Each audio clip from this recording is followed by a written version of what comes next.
as most of you know, our president, Brett Price, KM6 VFW, passed away unexpectedly on May 9th. It's been a hard time for all of us trying to deal with this loss. Brett was a great friend, a wonderful president, and he'll be missed. And some notes from our website. Brett celebrated his 71st birthday on May 2nd. He's survived by two sons, Andrew, Kevin, and his fiance, Shirley Huffman. There will be a small family service in the future in Lake Tahoe, where Brett's father's ashes were scattered, and that's where he wanted to be. Brett spent 4 decades working as an attorney. He represented governmental entities, public and private companies, individuals in the areas of property tax, civil litigation, commercial and business law, oil and gas law, energy resource law, construction law, real estate, and bankruptcy matters. Brett was in his second term as CVARC president, and his commitment to the club and efforts in advancing amateur radio will be greatly missed. At this time, if anybody would like to share thoughts, please unmute and go ahead and I'll call on you and you can share those. And I can't see everybody, so you might just have to blurt out if you are there wanting to make a comment. If not, we'll continue on. For those of you who don't know me, I'm Brad Ormsby. I'm W6VO. I joined the club in the early 80s, back when Phil was in the club. And I'll be acting as your president for the remainder of the year. And at this time, we're going to have the Pledge of Allegiance. So if everybody could please stand, I do have a flag, and we will do the pledge. I pledge allegiance to the flag of the United States of America and to the republic for which it stands, one nation under God, indivisible, with liberty and justice for all. All right, you see I had the flag a little too high, but that's what happens when you stand up. And I want to mute you, David, and anybody else, if you could go ahead and mute, and then the background noise won't be a problem. All right, so if we have any visitors, newly licensed hams who have upgraded, new members, you're all welcome, and thank you for being here. If you could please raise your hand and introduce yourself, give us your name, call sign if you have one, and any other information you'd like to share. And I'm looking around and I don't see any hands. Anybody see hands? No. All right. It's official. We'll move on. It looks like Greg. Whoa. Greg, KG6BRE. Okay, where's Greg? Talk to us, Greg. Yes, indeed. Well, I am a new member to CVARC. Shame on me for taking so long, considering I've had my ticket for a very, very long time.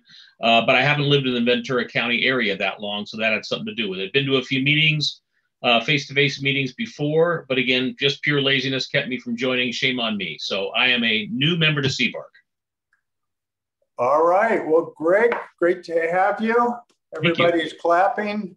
And I'm sure you've been to the meeting, so you know all the players. And if you have any questions, reach out to other members or the board or anybody. There's places on the website where you can get emails and ask your questions. And welcome. Thank you for being here. Thank you very much. Let's see. We have a lot of talented people in our club too, by the way. I didn't mention that. And is Rob Hansen on board? I'm here. Oh, Rob. Okay. Speaking of talented people, Rob's here. He's the director of ACS for Ventura County. And I don't know, do you have any announcements for tonight? No, they'll let anybody in CVARC, so I'm in. Oh, Yeah, no real announcements. Field Day is the next big event. There are a couple participation events coming up since the world is opening. We've got a Share the Road ride in, I think, October. So that'll be a while. And it looks like the Ventura Marathon is on. And that's one of our big participation events.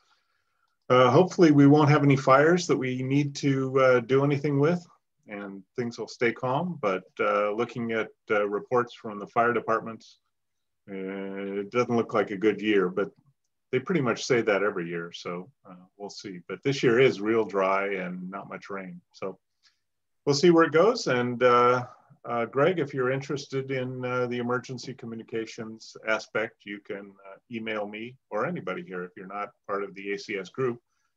We have a couple of the leadership people here and for the various areas, and you can always email me at w6rh@arrl.net, and we'll get back to you and put you together with the area leader for where you are. That's all I got, Brad. Thanks. all right, Rob, great to see you. And Zach, N6PK, our Area 2 emergency coordinator. Is there anything your boss missed? In Area 2, today I went to Los Robles, Maine and Los Robles East. They let me in. I was looking at the equipment that we have and making sure everything was working. TO City is about ready, and East County Sheriff's Station, I've been there every Tuesday. So I'm looking towards August and maybe we can start staffing the EOCs. But I did send out an email to everyone that normally staffs EOCs asking what your feelings are on that. So everyone should have gotten an email that normally staffs the EOC. I'll be sending out other emails for other people that want to be trained in the EOCs and what their feelings are, if they feel comfortable enough to go into EOCs and all that. And that's all I got. All right. Thank you, Zach. Are there any other announcements I didn't, Stuart, you have hands up. Go for it. Well, as of Monday, it appears that we have gotten approval to operate at the Reagan for Field Day. So Simi Settlers and the V-Cars Club will be at the Reagan. We are still being very cautious about that because things could change. We could have another outbreak. There's lots of things that could happen. But we have gotten the approval from the library, and they will be getting us onto the calendar in the next couple of days. So great news for all those that participate out at the Reagan. And, if this all comes together, hopefully we'll have a chance to have some folks visit us up there. Anyway, with that, that's all I had. Thanks for the time, Brad. All right. Thank you, Stu. Any other announcements, comments? Wave away. I'll look for you. All right. I didn't see any others, so we'll go ahead with our... Orb's waving at you. Orb is? All right. Sorry about that, Orb. I didn't see you. Go for it. That's okay. I just like to update that CVARC, the Pleasant Valley Amateur Radio Club that runs the EBY repeater systems and manages most of the hilltop nodes in Ventura County, has been migrating to a new site northeast on the South Mountain Ridge. Repeaters are up. We're in the process of prepping to move the mesh gear, but we need to freshen the mesh gear, and this will give us additional coverage in the Fillmore Piru area, Santa Paula, and sections of Ventura. If anybody's inclined in that area to help us defray the costs, on the CVARC site, there's a place where you can donate, and we would greatly appreciate it. That's all I have. All right. Thank you, Orb.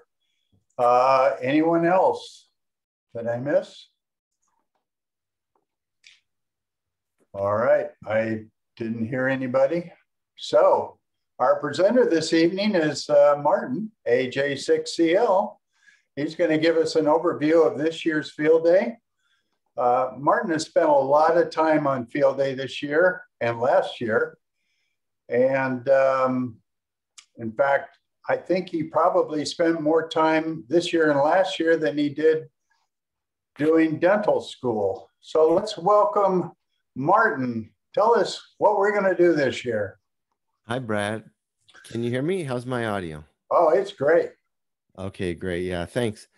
Yeah, I was really sad to hear about Brett too. We had visited the field day site just a few days prior. And, after we went out there to Sherwood, we sat down at Noah's and had bagels and coffee and just chit-chatted the morning away. Oh, it's really kind of shocking. So I'll miss him. I'd like to share my screen. Can everybody see my screen? You can see it. Yeah, Okay. we got it. Okay. So yeah, field day is coming. Field day 2021. Going to be here before you know it.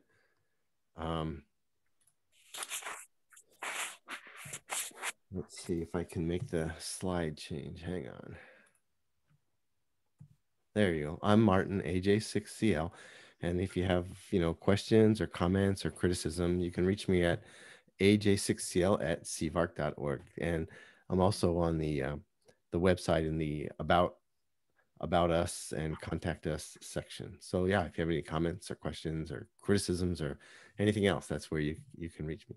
All right. So what's field day? Field day's coming up. I think most of us have been to one, but if you haven't, field day is a lot of different things to a lot of different people. But mostly it's about having fun. I really enjoy going out and getting together with the rest of the club and all the people you have something in common with and socializing. And we also make some QSOs. This year field day falls, well, every year field day is the last full weekend in June.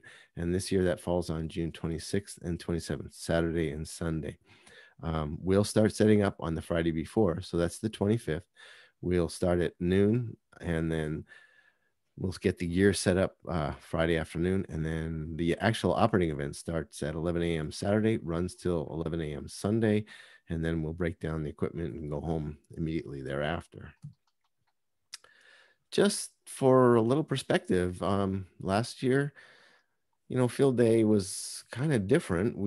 But we did okay. CVARC had 26 entries, meaning there were 26 people that aggregated their score under the name of our club, which is kind of cool. I mean, that's a pretty good number. The other previous record for in-person participation was, I think, in 22 and 22 alpha stations. So, this is people competing or entering individually. So it's kind of like comparing apples and oranges, but I think it was a pretty good showing.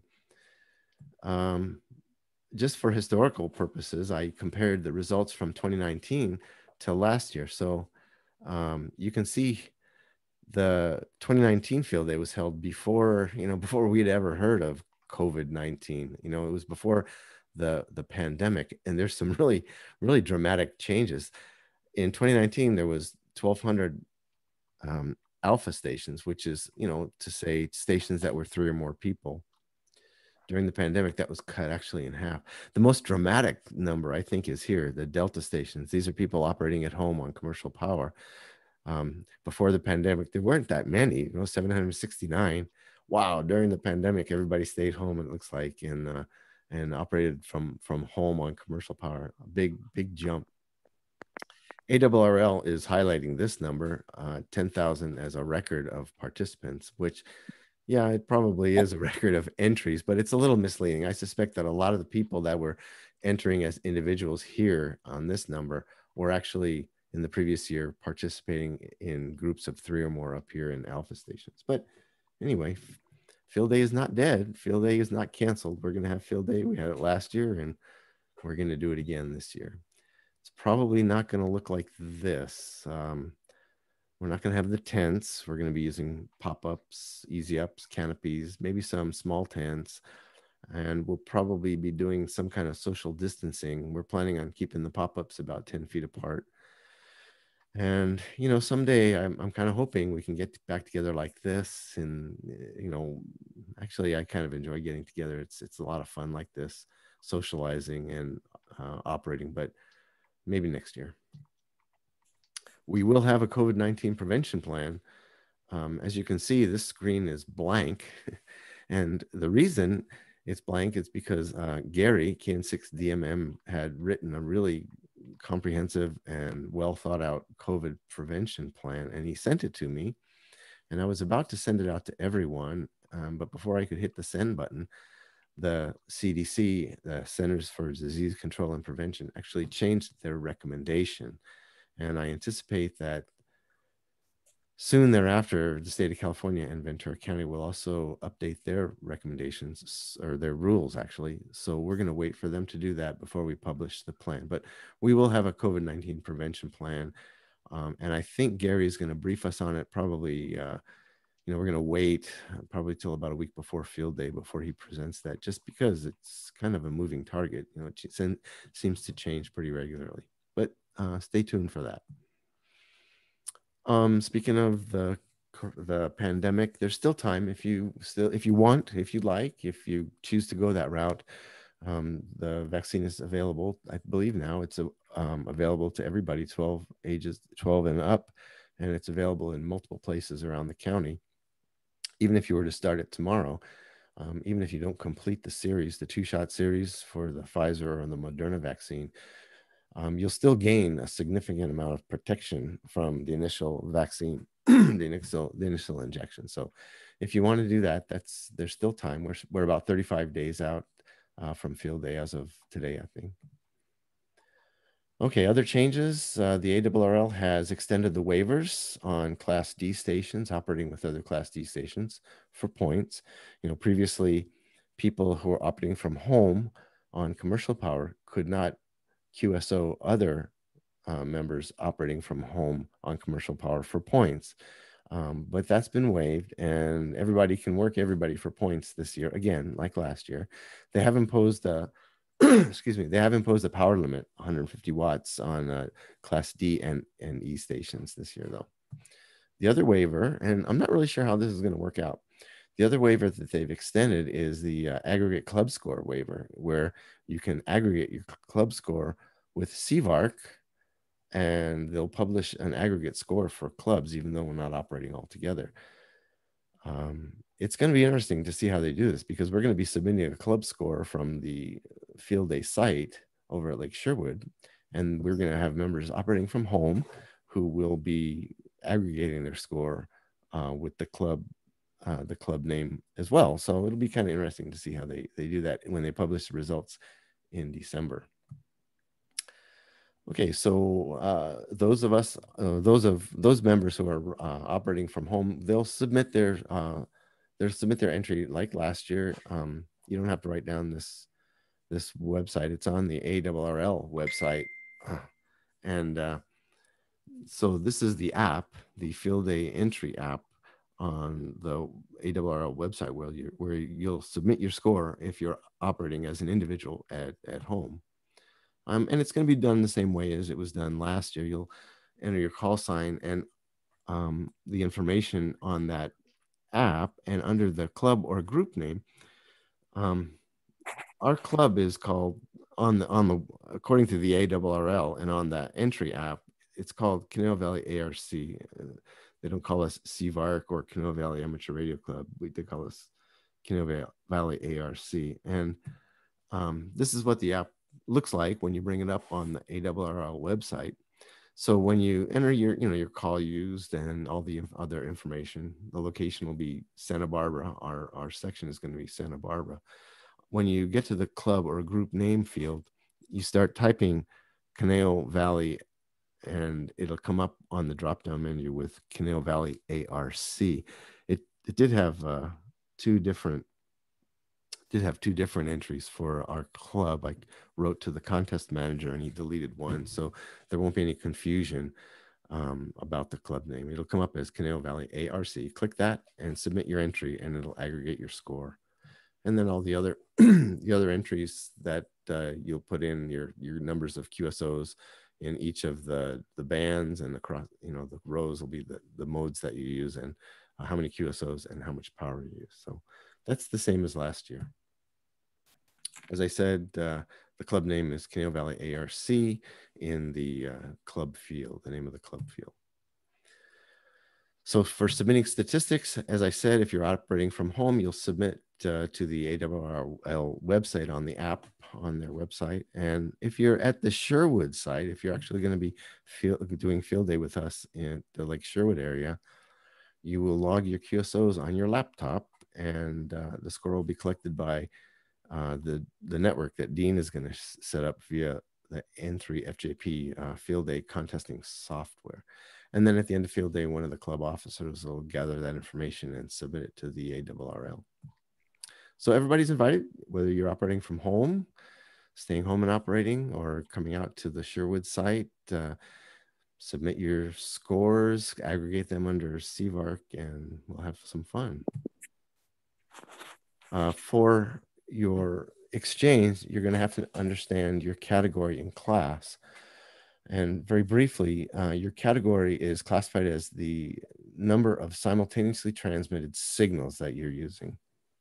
So it's the number before the letter. So your category and class are a number and a letter. So if you're using one radio at a time, your class is going to be 1. At the field day site, I anticipate we'll have 11 or 12 stations going. So our category will be 12. Your class is the letter behind the number. And the class is determined in a number of different ways, but basically at the Sherwood site, we're going to be a class A or alpha. It's a club, 3 or more operators attending. Class Bravo or B is 2 or fewer operators. Class C, mobile. Class D is home stations on commercial power, and Class E are home stations on emergency power. So this will be the number behind your letter. D&E stations, as I mentioned, are your permanent home stations. D if you're on commercial power, and E if you're on battery emergency power. And again, these stations can work each other for points this year. For a more in-depth discussion of classes, categories, and the rules, that's all up on the field day on the ARRL website. These are the bands that are open to us for contesting. We won't be using the CVARC bands for field day, but everything else is open to us. So how do you make a QSO? How do you make a QSO during field day? You need to know the exchange. You need your call sign. We're going to be using AJ6CL at the Sherwood site. If you're home, you'll be using your own call sign. You'll have to include your field day operating category in class, which we've discussed, and the ARRL section. And I think for most of us, the section is going to be Santa Barbara, SB. So for example, if you're operating from home and you're using one radio at a time, then your category in class is 1 Delta. Your section is Santa Barbara. Your exchange would be your call sign, and 1 DSB on CW or digital, and 1 Delta Santa Barbara on voice. If you're at the Sherwood site with us, your class and category will be, I think, 12 alpha. I've got commitments from 12 band captains, so I think we'll have 12 stations set up, and we'll definitely be an alpha station, which is to say 3 or more operators participating. I'll have to count radios once we get set up. So this number is bound to change. We may have fewer or we may have more, but I'll have to make the announcement at the field day site on Saturday, right before we get started, because you know, we'll have people setting up at the last minute, or maybe people not showing up. So I'll let you know before we get started, so you'll know what to use for your exchange. Okay, so this is the site. Thank you to Gary and his wife, Yolan, for procuring the site. It's a Sherwood Development Company property over in the Lake Sherwood area. I'm not really sure how clearly these numbers show up on your screen, but it's large. It's a big area. It's almost, you know, it's over 100 yards wide, and it's almost 300 yards long. So there's plenty of room for us to spread out. I believe this is substantially larger than the last site we had at Maple Elementary School. And so we're going to be able to spread out the antennas. How do you get there? Okay, so this is the overhead view, the big view of the area. You can see here up on this corner is the freeway. This is the Ventura Freeway, the 101 freeway in the Westlake area. Coming to the field day website, coming to the field day site, you'll come down and go south. This is Westlake Boulevard. This road that's labeled 23 as Westlake Boulevard. Come down to Potrero. There's a light here, and you'll turn right on Potrero and drive another 1.5 miles, 1.75 miles, and the site is right here. It's under 2 miles, just past the lake. This body of water is actually Lake Sherwood. This is the site here. It looks really tiny on this picture, but it's really pretty big. So, okay, for your GPS, I'll leave this up for a minute. If you want to copy this down and put it in, I like to put it in my GPS, and then I just have to follow the directions that the GPS tells me. But it's actually really simple. Just go south on Westlake Boulevard to Potrero, turn right, drive another 1.75 miles, and it's on the left. Okay, this is what it looks like from the gate. As you turn off of Potrero, this is what you'll see. You can see it's a really expansive, it's a big area, and we're going to be able to spread out quite a bit. One thing I'd like to mention is we have permission to use this area. We have permission to use this site, and we're allowed to spread out and use it to our heart's content. The owner has asked us not to go over this white fence. See this white picket fence here? This is the out of bounds line, okay? The area on the other side of the fence containing these oak trees is what he calls a savanna, and it's set aside specifically to protect these trees, these oak trees. These are going to be really tempting targets. You know, we're going to be tempted to hang, you know, dipoles or, you know, one end of an end-fed antenna up in these trees, but please don't. The owners asked us not to do that, not to go over the white picket fence here. This hill is also going to be a tempting operating position, but please stay away from that. That's out of bounds as well. This is the area we're going to be operating in, so he's asked us to stay in that area. Let's see, I want to go back a couple of slides here. The white picket fence is here. It's hard to appreciate in this slide, but this is the white picket fence. This is the savanna area with the protected oak trees that he's asked us to respect. So we're going to do that. There's plenty of room. Okay. A little bit closer up picture, you can see Potrero is here.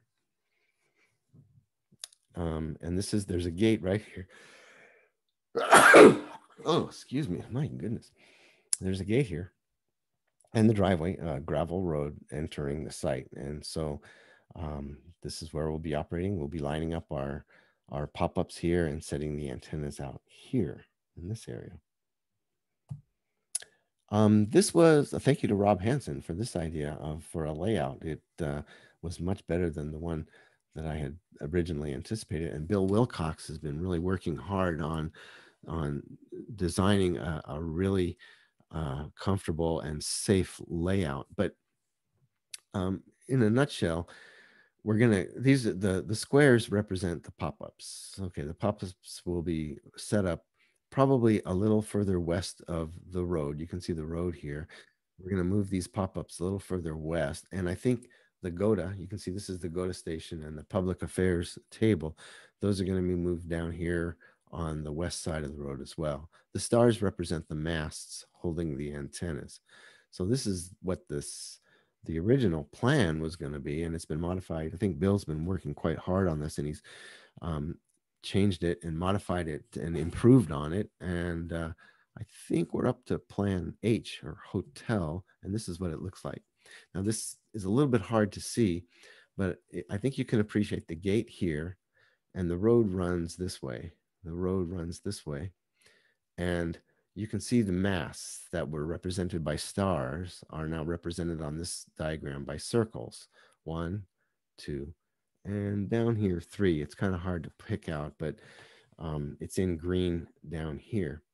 The pop-ups, I think you can see, are here grouped, and here grouped, and you can see the blue ones here for the phone group. And then the CW group is down here, way down here at the bottom. So we're going to be putting the digital group up top at the northernmost end of the site. We're going to put the phone group, the pop-ups, and their mast in the middle. And we're going to put the CW group down here at the south end of the site. You'll notice that the CW group and the digital group, their antennas are separated about as far apart as we can get them to try and reduce the amount of interference that we've had in the past. The generator will be spotted in the middle here with extension cords and power to the digital group, public affairs, and the TO trailer, and to the phone, and down here to the CW group. We're going to run the whole show on the generator off of the trailer that Zach will be bringing. That'll be sited in the middle. And then we have some members that'll be bringing generators that we'll use as backup and that we'll use to run the show while we're letting the TO generator cool down for refueling. The antennas are sited along an azimuth that's perpendicular to 70 degrees. That's going to give us the best shot across the country. And you can see we've got places for the porta potties, for the network tent, and for the barbecue. Where did I put oh, there it is. There's the barbecue. Okay, so that's kind of the general layout. The antenna scheme, as you can see now, the antennas, the 3 antennas in a row are represented by these little antenna symbols. On the northernmost antenna for the digital section, we'll have one of Rob's fiberglass masts and a lightweight 80-meter dipole. So if you're going to do digital, bring your antenna tuner or bring your own antenna. The phone section will have one of Rob's heavy military masts, and on that we'll have Bob's K6 HHW Bob. We'll have his 40-meter and 80-meter dipoles, and on top of that mast we'll have Bill's spider beam. Down in the CW section we'll have Ari's heavy-duty military mast. On top of that, a tri-band beam that's tuned for the CW portions of these 3 bands, and a 40-meter trap dipole. Okay. The infrastructure package, very important, and these guys have been working really hard with me on setting this up. So I'd like to call on each one of them to talk briefly about the work and the things that they've been doing. Bill, are you here? Bill Wilcox? Can you unmute? Yes, I'm here. All right. Can you talk a little bit about the layout that you've designed? Right. We have had a lot of input from a lot of really, really smart and experienced field day operators to try and I won't say this is optimized, but at least it's got some features in it that we hope will make for better operating conditions than we've had in the past.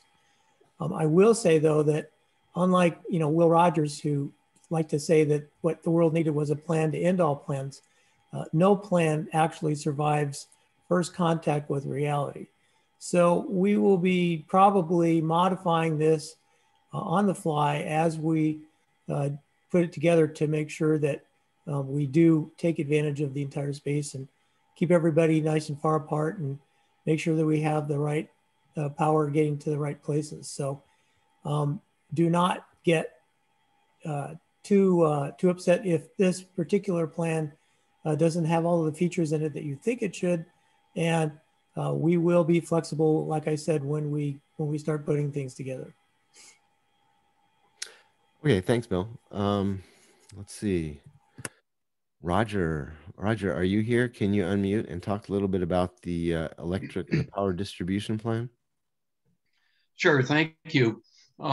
First, to echo what Bill said, yes, we need to be flexible, just like in any emergency, which we're actually training toward. We don't know ever exactly what situation we'll be in, what equipment we'll have, and so forth when we're responding to something. So being flexible is a good thing, and being comfortable with doing that.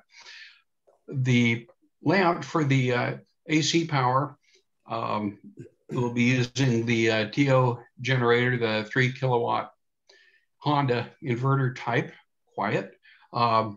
As Martin mentioned, that will be down in the center there, closer to the phone stations, and we'll be running 12 gauge extension cords north and south from there. At each of the operating groups, digital, CW, and phone, there will be at least 2 duplex junction box at each location. So it should be right there ready for you to plug into. If you have more cords, your own, whatever you want to use, that's fine, but we should have the power laid out all the way to those groups, and then it won't be too far to go to plug into. Let's see. Yeah, as far as the other generators go, again, like Martin mentioned, we will have, what'll it be? Maybe a total of 3 additional Honda EU 2000 2 kilowatt generators immediately available. We will have a third specifically for refueling, and if we need to during refueling, if we find that we can't run everything off 2 kilowatts, and I understand it likely can be done, we can split it up during refueling and have 1 2,000 watt generator running, you know, 1/2 of the operation and 1 for the other half, something like that. That's not going to be an issue as far as I can see.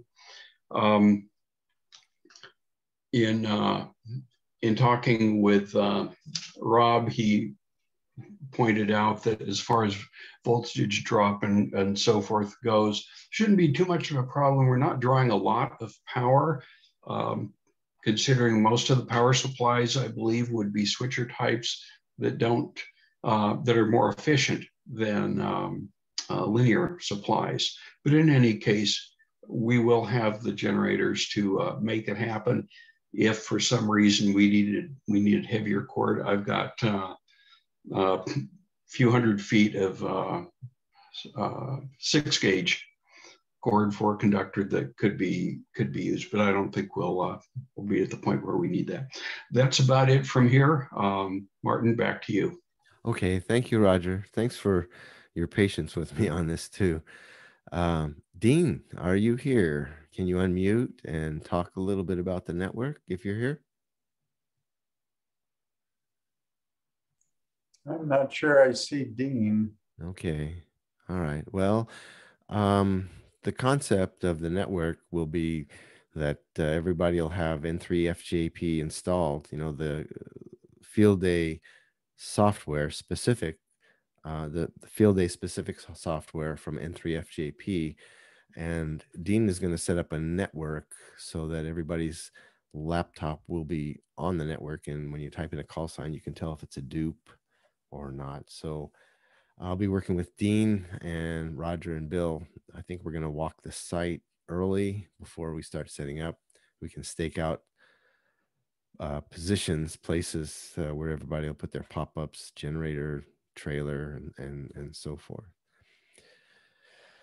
I think Dean has actually said he's going to set up his laptops and the network in his garage to make sure everything's installed properly before field day. So, okay, Mike, the barbecue, are you here? Can you unmute and talk a little bit about the barbecue?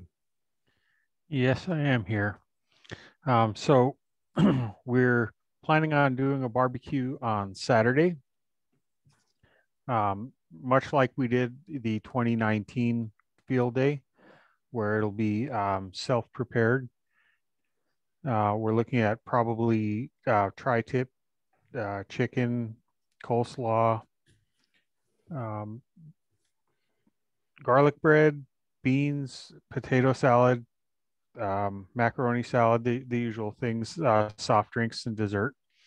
What we're doing is we're going to look at having this be a cost event for people, so it would be $16 a person.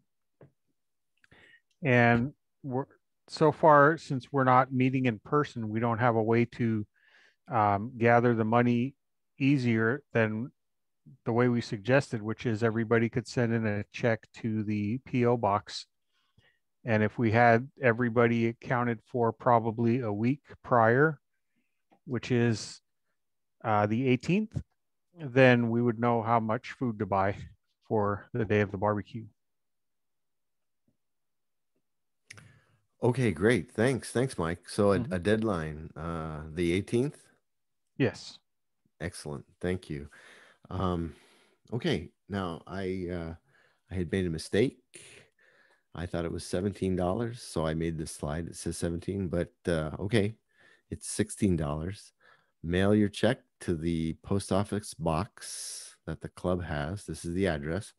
It's also on the club's website under About Us or How to Contact Us, I think, on the website. But this is the address. And, you know, I was talking to Christian, our treasurer, and I mentioned to him that I had sent money to my little nieces using Venmo. You know, kids nowadays are so tech savvy. My mom, you know, was trying to send money to her granddaughters and was having trouble. And they called and they said, Grandma, just send it to us on Venmo. So I had to learn about Venmo. And so, yeah, Christian said we can send him money on Venmo. And that's what I did. I sent him $17. You can see this is how I did it right from my cell phone. And I intend to pay my dues that way too. So this is an alternative to get money into the club account. So I'll put the address back up there. That's the post office box. You can mail your check or you can send it in by Venmo. Just a few tips. It's going to be dark. You know, we don't have any outside floodlights scheduled, and that's by design. We're trying to be courteous to the neighbors. So bring battery-operated lanterns and headlamps and flashlights. You don't want people tripping to hurt themselves or anything like that. So bring some lights. And this is a picture of a couple of our corpsmen fooling around with the night vision scope outside my clinic. We're a fun bunch of guys. Label everything.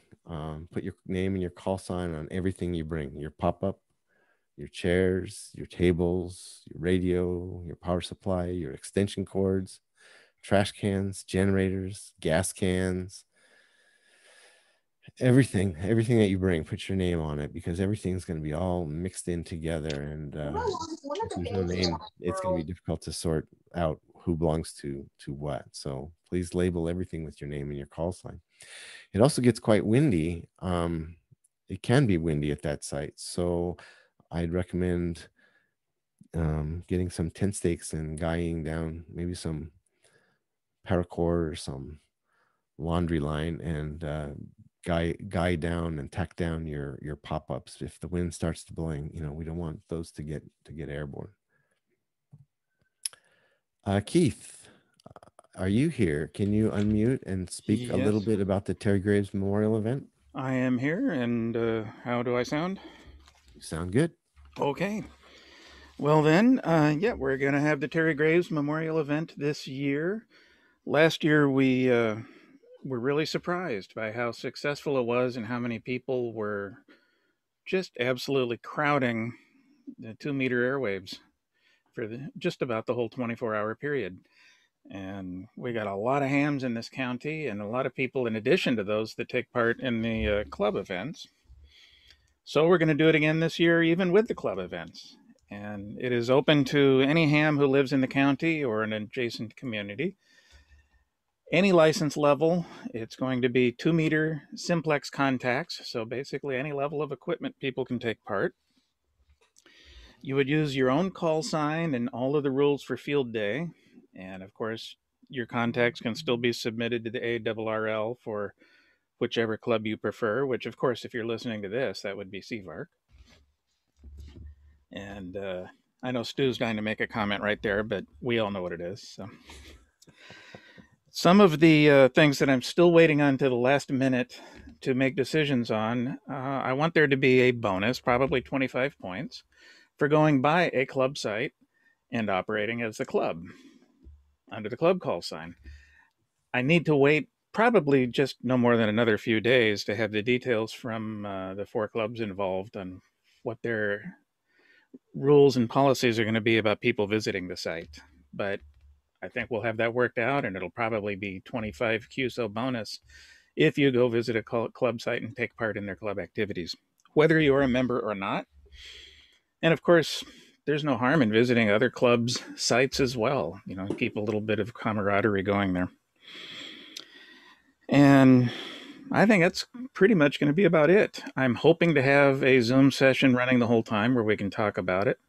If we don't have something like that in the end, and again, we can't decide until the last minute, that's the hallmark of 2021, I think. I will have a Zoom meeting for the last couple of hours of field day and a couple of hours afterwards where people can turn their scores in and have maybe some fun talking about what they did for field day. We really enjoyed that last year. So that's about where we are on it. Keep your eyes on the website and make sure you're on the CVARC Groups IO mailing list so that you can get the details as I send them out. And back over to you, Martin. All right, thanks, Keith. That was really a fun event last year, and I really appreciate everything you did in the past year, keeping the spirit of the club alive during the age of COVID. That was really great. Thank you. Okay. Bottom line is, have fun. It's a hobby, you know. It's easy to get carried away with all the minutia, you know, like I've been doing in the past few weeks. But I think once we get out there, it's gonna be fun, just like this. This is me having fun, overlooking the Owens Valley from the top of Mount Whitney. And I think we've got all the big stuff taken care of, and just like in this picture, it's going to be downhill from here. So, okay, so that's about it. All I have. I take a few questions if anybody has them. Yeah, one question. Hi, Robert, go ahead. Yep. The computers for logging, is the club going to supply those, or are we using our own? Yeah, Dean has a few. This is a good question. He has the laptops that Zach supplied that I believe he got from the EOC up at the sheriff. I supplied him with 7 of them, and anything more than that, you'll have to bring your own, and Dean will help put in the software and then collect the results afterwards. Yeah, I would count on installing the N3FJP, the latest, and we can get the username and code to Scott released a new version today, apparently. And I believe the club I can certainly install that on my machine. What is the club's password? It should be a 5-digit number. It should be, and I'll have to ask Rob. Do you have that? I don't recall what it is. I can look it up while we're doing this and give it to you in a minute. Yeah, I would say, Robert, you should probably count on bringing your laptop, because the laptops that Dean has, he says that some of them are old, and he may not actually be able to. Yeah, I remember that. I can do this on, I believe I can do it on my own laptop. I just need the password and stuff so I can set it up before that day. Okay, I'll if we can't get that by the end of the session, what I'll do is I'll get that number. I think Dean actually had sent it to me, and I can distribute it to the email list of all the 35 field day participants that I have. But that's a good question. Thank you, Bob. That's good. Thank you.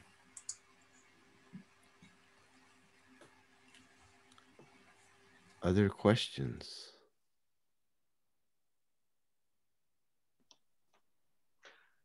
Hey, Martin. Hi, Andy. This is K3CAQ.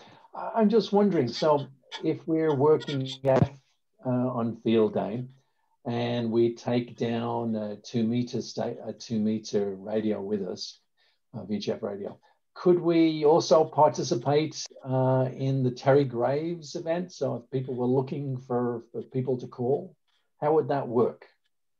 Well, okay. So for field day contacts at the Sherwood site, we'll be using the club call sign. Yeah, from the trailer. Yeah, Right. well, 2 operators in the trailer, myself and Kevin, who will be doing the club call sign for all people doing Terry Graves and other things. Now, if people want to bring their own and use their own call sign, they can be outside the trailer or something, because we'll have enough people operating inside. Yeah, that's what I was wondering. So I'm going to be in a pop-up somewhere in the phone area, right? But if I happen, so I'm doing 10 meters, and that may not be so busy, I'm thinking. But if people were looking for people to talk to for the Terry Graves stuff, as long as I use my own call sign, I could do that, correct? I don't know about the legality. Okay, so Keith has got the answer. Yes, I don't have any consideration for that into the rules because I hadn't thought about it. I think it's going to depend on what the ARRL's position is and what the club's policy are about people operating under their own call sign while they're at the site of a club event. So I will look into those things and we'll make the accommodations. Well, if it works, great. If it doesn't, it's that's fine too. You know, Andy, the easy answer would be just to go over and work out of the trailer with Zach. Yeah. What we have here is a discussion about an edge case in the minutia of field day rules, and there's no way Stu can resist that. Well, I've got to keep hollering on 10 meters, right? Because I may find something. I want to make one comment. Once you use a radio with a call sign, according to the ARRL rules, that radio is that call sign. Yeah. For a field day. Yeah, yes, for field. Yeah, correct. Absolutely. Now, So you can do whatever you want for the Terry Grave, but you can't count it for field day. That's the point. Understand. And I have to keep hollering on 10 meters because I'll find somebody every once in a while, right? But if I'm sitting there and somebody's calling on 2 meter simplex, I may be able to give them a contact. I'm not bothered for me. I'm just thinking for them. Okay. Hi, Robert. Go ahead. Also Rob. Rob, okay, yeah, my name changed back, I guess.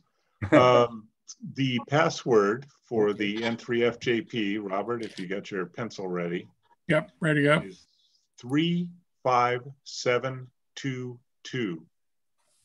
And the call, of course, is Alpha Alpha 6 Charlie Victor. Very good, got it. That's all you need. That'll log you into it. Anybody can do it on any computer. And that opens it up for that. And what else would I had some other comment there, but it faded away now. Yeah, I think it's good, and I don't see any issue with combining the Terry Graves and the field day. You just can't count the same contact for both if you're using your personal call. So should be fun. Should be fun. Yeah, that's the bottom line. Thanks, Rob. Tom, go ahead. Yes, just is there going to be a GOTA station? Didn't mention anything about that. That was just curious. Yes, Paul, I doubled up Paul's duties. I volunteered him to do both the GOTA and the public affairs angle. So yeah, Paul, K6 PVZ, I think. Paul's going to be setting up the GOTA station. And he's also doing the, oh, Paul, are you here? Yeah. Oh, go ahead. Talk about GOTA. Okay. Well, it's a little different this year because A, Ben Quo isn't doing it and bringing Boy Scout troops. And B, we are not advertising this is a public event. But we are likely to have passerby on Potrero Road, I think particularly bicyclists on the weekend who will be curious. And there will be other people like perhaps some new hams or currently inactive hams who come along and can make contacts on the GOTA station, which I will set up next to Zach's trailer. Good. Thanks, Paul. And thanks for taking that on too, in addition to the public affairs job. Zach tells me the sheriff and the police chief of Thousand Oaks and the police chief of Moore Park are going to be visiting us, I think about 11 o'clock on Saturday. Is that right, Zach? Yeah. Okay. So law enforcement detail will be arriving Saturday, 11 o'clock to have a look at field day. And then Paul and Zach will be showing them around. So everybody act normal. Try. Yeah, maybe that's a bad idea. Anybody else? Anything else? Brad, do you see any other hands? I don't even hear anybody. So you might have done a perfect job and answered everybody's question. But if any questions do come up, feel free to fire them away. Martin's probably the guy to fire them to. Victor has a question. Victor. Oh, Victor, go ahead. Yeah, so my question is still about youth participation. I do have a pack of Cub Scouts. I might want to invite them if they are welcome there for visit. Especially my kids are in Scouts, so can they come by to visit? And, yeah, they can. Because they are young enough, they don't get the vaccine yet. That's the thing. Yeah, they're welcome to come. We'll have an infection control protocol. We'll have a COVID-19 prevention plan in place, and so we'll probably have masks and that sort of thing available. So yeah, how many children are you talking about? I don't know yet, but if that's a welcome thing, I will spread the words so that they are welcome there, so that they can show up. Yeah, I would say like Paul said, we're not advertising. I wouldn't really spread the word. If you want to bring your cubs, that's fine. But yeah, we're not, like in past years. We've published an announcement in the Acorn and gone to local media to advertise it. This year, we're downplaying the public access angle just because of the pandemic. So I wouldn't advertise it. But if you want to bring your cubs, that's fine. Yeah, just my kids, maybe. Thank you. All right. Any other questions? I see Tom's hand. One more. Setup starts when? On Friday? Set up Friday at noon. Noon local time. Okay, very good. Thank you. And I'm hoping to walk through the field with Roger and Dean to put out some surveyor's stakes to show everybody where to put the pop-ups and the generator and the trailer, that sort of thing. That's probably a good idea. Yeah, that way, I don't want people to set up and then they can't reach the power or the network, so they'd have to move. So try to keep that to a minimum. Yeah, Tom, go ahead. Yeah, just a note for Paul for the GOTA station. If you wish, I do have the standing permission from the Champion Amateur Radio Society, which represents the family of Steve Champion, who was the president of CVARC long ago. He's lived in the UK for years. But we do have standing permission to use the K6IDS, as in K6 IDS, kids, call sign, if you'd like to use that for the GOTA station. It's entirely up to you. Of course, you're probably planning to use your own, but just putting that out there if you want to. I was, but that's a really nice offer, and I might take you up on that. Okay, yeah, we've done it before a few times, and it's particularly since, as Victor said, it sounds like we are going to in fact have some young visitors. So perfect. All right. Yes, thank you. Bill, we have a question for Bill. Martin, did you want to mention that there are some openings for additional band captains, particularly for digital? And I believe you've got an opening for 80 meters on CW or something, but you may want to just mention that there are still some openings for bands and modes for anybody who wants to jump in. That's right. We've got some interest.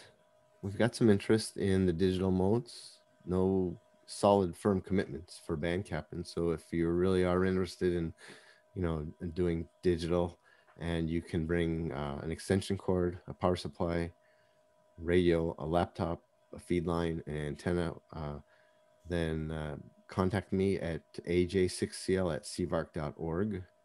And if there's a band or mode that you want to work that you haven't spoken up yet, send me a message and I'll put you in touch with the band captain of the mode, of the band captain who's working that band and that mode. Yeah, I think we also need a CW band captain for 80 meters, like Bill said too. And then also, Brad, this is not particularly germane to field day, but I believe we wanted to mention that the dues for the club are due this month. Oh, okay. Yeah, Andy's not here, but thank you for that, Bill. Everybody check your dues and see if they're due. And if they are, go ahead and send them into the post box, and Christian will process them. If you have any questions, holler out to one of us and we'll look it up and tell you.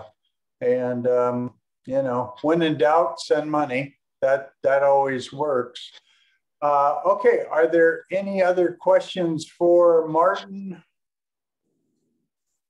I'm not seeing anybody. All right, well, Martin, thank you once again for all of your hard work and your committee. I know this hasn't been an easy job.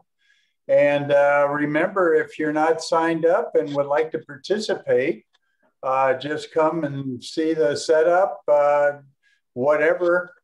Just don your mask and come on out and enjoy. We'll open arms and let you in. Next month, June 17th. Phil, put that down on your calendar since you almost missed it tonight. At 7 o'clock, June 17th, we'll have Tamitha Scove, WX6SWW is her call sign, SWW for Space Weather Woman. She'll be talking about Cycle 25, and you don't want to miss that one. She's a dynamic speaker and very, very brilliant. Pack up all your questions and unload and see what you can find out about Cycle 25. Any last announcements, comments, or otherwise before I perhaps officially adjourn us for the night? I've got one, Brad. Okay, Keith, go ahead. Let's not forget, since license class for the technicians finished last month, we have Saturday morning radio school running again at 10 a.m. on Saturdays. And in an astonishing display of immodesty, I will be leading the class this Saturday. And the first half will be on some information I've put together from a lot of very, very serious FT8 operators. And the second half of the class, we'll all just trade our tips and tricks and stories with the mode. Propagation's been kind of sucky lately, and FT8's been what we've got to play with, and it's been a lot of fun. So come along for that. Meeting details are on the website, how to get to the Zoom meeting, 10 o'clock Saturday. All right. Thank you for that, Keith. And Greg, thank you for joining us tonight. Congratulations. And we hope to see you at Field Day. And don't forget, we have a morning check-in at every morning at whatever, 9 o'clock. And we've got the class on Saturday and we got Zoom on Wednesday. We got a lot of events, check-ins Monday nights, Tuesday nights, and Wednesday nights. So you take care of your social needs right there. I'll officially close the meeting, but if anybody would like to stick around, chat, we'll keep the Zoom open. And thank you for joining us tonight.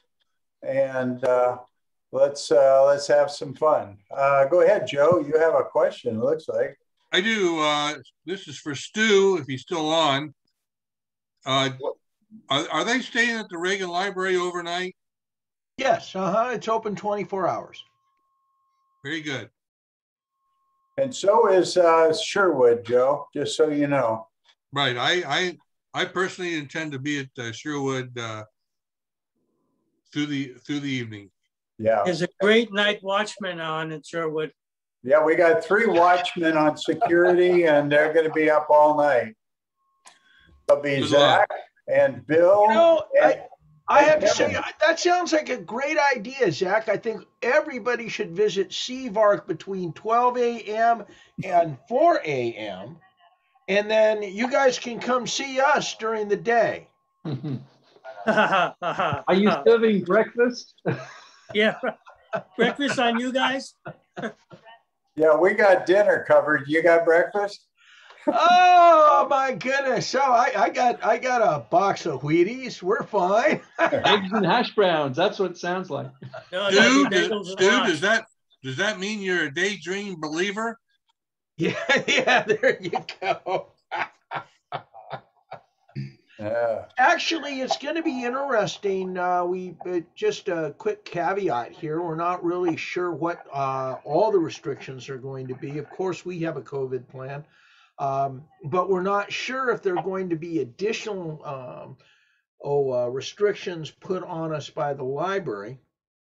And, I'm guardedly optimistic that California is going to relax quite a bit by the middle of June. So we'll see where that all goes. Anyway. Yeah, Stu, what I heard was that no antennas would be allowed at the Reagan Library. So I'm sure you guys will have a great time. Roger, you had a question.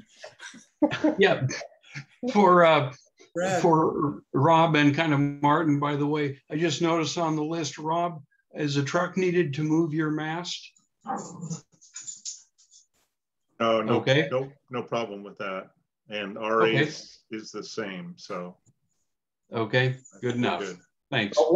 But the important part is, Roger, once the mast is at the site, we will need your hydraulics, your personal hydraulics.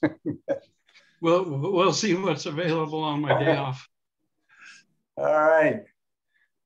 Who else has got some comments here? Everybody's been pretty quiet here. Yeah, maybe we're all wearing down for the evening. Bob, who always has something to say, is almost asleep up there. He's all perched on his head there and his arm. Come on, Bob. No, I just wanted to say, Martin, there was a great presentation tonight, and it's obvious you put a lot of work into it, and I know we all really appreciate it. So thank you from me anyway. Yeah, we'll nominate you for next year too. Oh, thanks, Zach. Is the Pickles meeting going to happen? Yes, I'm actually hoping to have all the work done before that, so that Pickles will be a fun event, a social event. But there'll probably be a few little loose ends to take care of. Originally thought we'd have it the week of June 4th, but seems like the Morse group is having an event that week. So I'm thinking we'll push that back to sometime around June 11th. I'll put a message out to the mailing list that I have for everybody that's participating. Yeah, and it's good food. Yeah. I'm thinking sometime around June 11th, and that'll be like 2 weeks before field day. That'll give us a chance to iron out any problems that may come up at Pickles. So yeah, there was going to be a Pickles meeting. Just have to figure out what time and what day. Right, Zach? Yes, must have a Pickles meeting.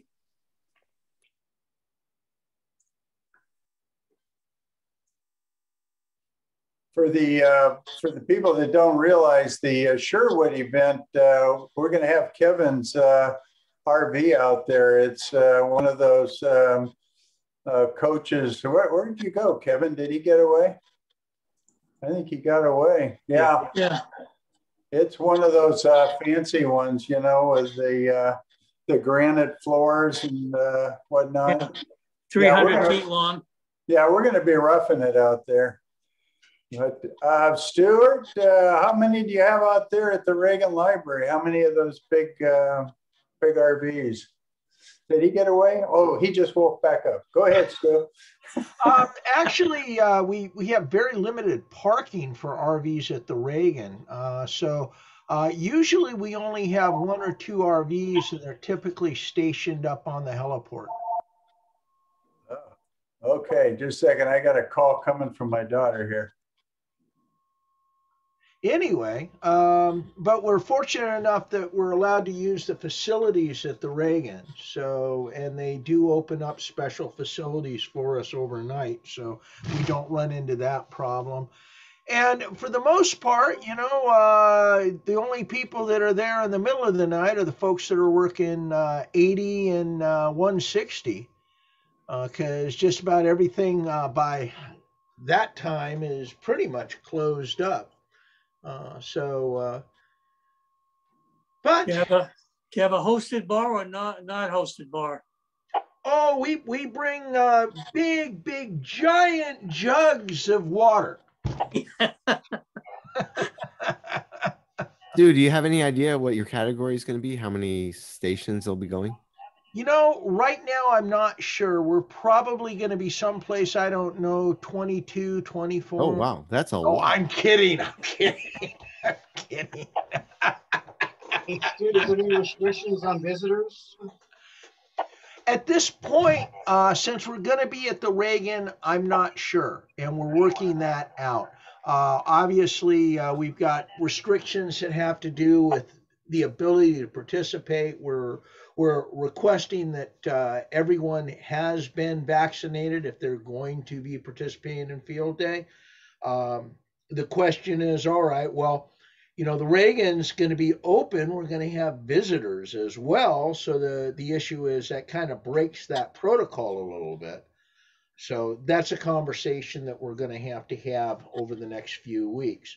But you know, amateur radio operators, like I said, I don't think that there are going to be a lot of folks. It's not going to be a regular Reagan event. I'll just put it that way for us. I mean, the thing about the Reagan Library is I have to tell you, you know, if during a normal field day, if you want to evangelize about amateur radio to 3,000 to 4,000 people, there's your opportunity because you have that many people walking by the PIO table, you know, so it's a very, very different experience there. Anyway, so in answer to your question, you know, amateur radio operators want to come and operate, and I think that's fantastic. We'd love to have everybody come up and see us. As far as health restrictions or distances, stuff like that, right now we're gonna, you know, do the physical distancing.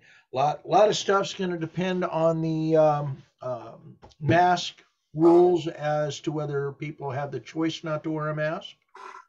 And of course, you know, if you're uncomfortable with somebody that's not wearing a mask, you know, speak up and say something. I think that's going to be the new protocol once things change, is if it really bothers you that someone isn't wearing a mask because you haven't been vaccinated or whatever, that conversation has to be had with that person. Anyway, that's all I got.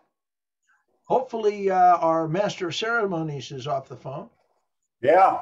I kept looking over at you, Brad. You kept doing this, and you know. Yeah, my daughter had to call and tell me that everybody on the team has got negative results back, so everybody's going to be able to fly on Saturday. So that's good. All right. Oh, Phil's up, and he's got his hand up. Go ahead, Phil. I was just going to say that. There's comments over in the chat pane if everybody hasn't looked at them. Just if you're not used to doing that, it's fun to do mostly. Other than that, no other comments. All right. Thank you for that, Phil. Yeah, I did have mine off. These are sign-offs, 73s. And all right. Oh, yeah, we wanted to know, Martin, how they got all the rocks up there on top of Mount Whitney. Yeah, that's a good question. Somebody said Boy Scouts hauled them up there. Oh, well, they probably did, but, you know, Keith has always got the stumping questions. So, anyway, boy, I see Dave is sneaking behind his camera. Dave, I hope you're well. W7DMM. Oh, let's see if we can get a squeak out of him. No. Oh, he got away. All right, guys. Todd, you had something to say somewhere in there. What did you have to say? These are kingpin for Sunday night newbie. You hear everything, Brad. Yeah. No, it's just about whether visitors are going to be allowed over at Reagan Library site. So. Yeah. Well, you're going to come over to Sherwood, aren't you? Well, yeah. But I'm going to be passing right by Reagan. I may just take a look at their setup there, you know. They don't stay too long, but if you could bring some fire protection for us, huh? Yeah, I got a few extra ones I can bring over. All right, that's good. Are you going to be lighting off some fireworks or what? No, we're just going to be, you know, burning up the airwaves. So that's where we need the protection. Well, can we do some boating out there too? We're pretty close to the shoreline, aren't we? Yeah, but not quite close enough. I don't think the wires are long enough. Norm said he's got a lot of wire. He could probably get it out to the boat, but I wouldn't count on it. So I don't know if the lake is within the 1,000-foot circle. Yeah, that would be a push, I think. 1,000 foot, that's the deal, huh? It's about a quarter mile away. Yeah. Yeah, I don't think we should count on that. Don't you have a lake extender? I don't know. I'll have to ask Keith. He's in charge of lake extenders. No lake extenders. I got plenty of marine radios, though. Oh, well, that's good. But are they waterproof? Oh, yeah. Oh, yeah. Oh, yeah. Good. All right. All right. So, Ed, you've been awfully quiet. You actually had to work today, so you must be tired. I have my day started 6 o'clock in the morning. Yeah, I'm tired. Yeah, well, we're usually all up at that hour. We notice you're not on the radio, but I guess you got to shave, you know? Yeah, good to see you, though. All right. Anybody else got anything else, or should we call it a day? Call it a day. Martin says call it a day. All right. Hey, Brad, thanks for recognizing that I was there. This is Dave. All right, Dave, good to see you. Where's the rest of the crew? Where's Mike? You're stuck in DC and New York, so you just have to live in this I don't know. I'm out of town, so I'm just dropping in for the event. All right. Well, good to hear you. Well, it's good to see you. I went to unmute my mic and had to reconnect, you know. All right. So yeah, I heard you mention my call. Reach for the button and hello. Would you like to join a call? Yeah. Well, it gets tricky, I know, but good to have you. Thanks for joining us. And Bill, were you saying something, HB? You were making okay. Yeah, I was just gonna comment about the picture of Mount Whitney. I've been up there about six or seven times, I think, in the past. And one of the things that inspired me was a picture in one of the ham manuals or workbooks about a guy that took an HW8 up to the top of Whitney with a couple of lantern batteries. I did that type of thing several times, and that was a lot of fun. That was a few years ago. Yeah, but, well, yeah. Are you responsible for taking some of those rocks up there? No, I didn't take any up. Might have carried some back down in my boots. Probably did, but didn't take any up. There are plenty of them up there, though. All right, all right. All right, anybody got anything else? I think it's pretty quiet. Is it official, Norm? It seems like it is. I don't see any hands waving. So yeah. Good job, Martin, and thanks, Brad, for putting this together. Yeah. Thank you, Brad. You bet. Thanks for all being here, and we'll, I'm sure, hear you in the morning.